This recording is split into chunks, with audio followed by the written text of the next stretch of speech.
as I try to find a way to simply describe this book, I'm also trying to deal with the reality of people who believe in religion. And we African Americans have a very deep sense of religion. And I want them to connect with this. And I wrote out lately, I'm going to put on my card, it says, only after researching sacred Nile did I realize why people of African descent are obsessed with their walk with God.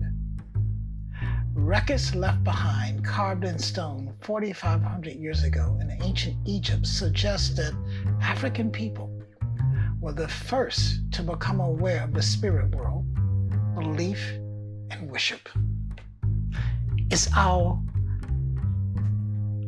It came out of our soul. It's something that other people see and realize the importance of, and they can't get away from it. And that's why our people understood the spirit world so well that we could even name it. And we found that the name that says the invisible spirit is Amen. Amen is written in the glyphs of Egypt. There are temples dedicated to Amen. Amen is the power, the invisible power force of everything. My mind has impelled me to perform benefactions for Meron Ptah. I will cause it to be said forever and ever. It was his son who has perpetuated his name. May my father, Ast, favor me with the great lifespan of his son, Heru, according as I am one who does that he has done. May it benefit me, just as it was beneficial to him who fashioned me. I come from Ra. I've been inspired visually. My heart's been inspired by the culture and lives of people who look like me. I happen to think that we're pretty good people, pretty great people. And I see great things that we do with each other.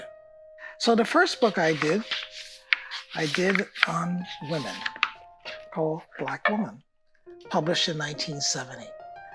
And Black Woman was my opportunity to give homage to the women in my life, to my mothers and my grandmothers, to my cousins, to my friends. My second book was Drums of Life, a counterpart to Black Woman. This is on Black men, trying to give honor to the men in my life. My great uncles, my grandfather, my father, my uncle's generation. And then my next book was a total research book. I think I had become sort of a Star Trekky fan. And it gave me the idea, what if I could go back in time and make pictures of my people from the time that we began here, which is impossible. But I had this bright idea. There are pictures that have been made by other people, because being at Tuskegee, I realized we had an archive and we had old pictures. And I wonder what old pictures look like in other HBCU colleges. And so I started a big research project to go through the archives of different HBCUs, and then to reach out to individuals and go to get people to show me pictures they have of their family tucked away in shoeboxes or up in the attic, and also to the Library of Congress, and also very good photographers. And this book I call Some Time Ago, the historical portrait of Black Americans from 1850 to 1950. So now my fourth book, Feeling the Spirit, Searching the World for the People of Africa. I started traveling to Africa in 71. And the more I traveled there, the more I liked it. Relating to my cousins across the ocean. And I started living during the summer. I lived 2 summers in Ghana, 72, 73. 74, I lived in Senegal. And I've had been to Ethiopia, been to Egypt, been to Uganda, Kenya, Tanzania, making pictures and trying to just become a friend. And in fact, my formula is really not trying to be a photographer with people. I try to make a relationship. I try to become a friend who happens to have a camera. And every now and then I'll make a picture and I'll put my camera away. And then my fifth book, dealing with family again, coming from the South. I was raised in a culture where we respected old people. And even when I came to New York in '69, I found it heartbreaking to see old people going through garbage cans, old people left adrift in our society. And as time began, we started warehousing old people. And because what we value in this culture is youth, but youth is fleeting. Everybody has a chance to be young. That's the only way you get to be old. And a lot of people in being young don't make it to being old. So I didn't like the fact that we had a very low opinion of aging, because that also means that as you age, if you're in a culture that value youth, then you yourself become less valuable. And that's not how our culture is. In fact, our African culture is that elders have wisdom and you respect them.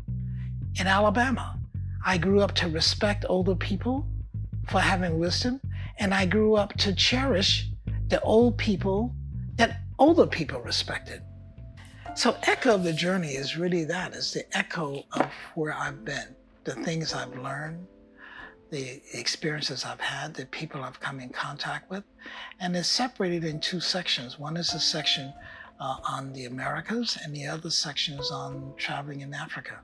This is a story about my life as a photographer, my growth as an artist, and my search for individual and collective identity, and how the spirit has come to influence this process.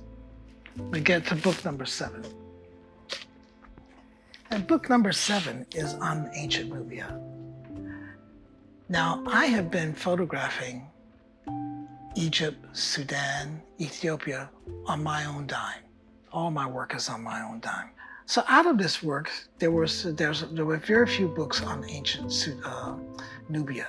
And the books that were on ancient Nubia were distorted because they saw ancient Nubia, the Egyptologists saw ancient Nubia not as a separate thing on its own, but in the shadow of Egypt.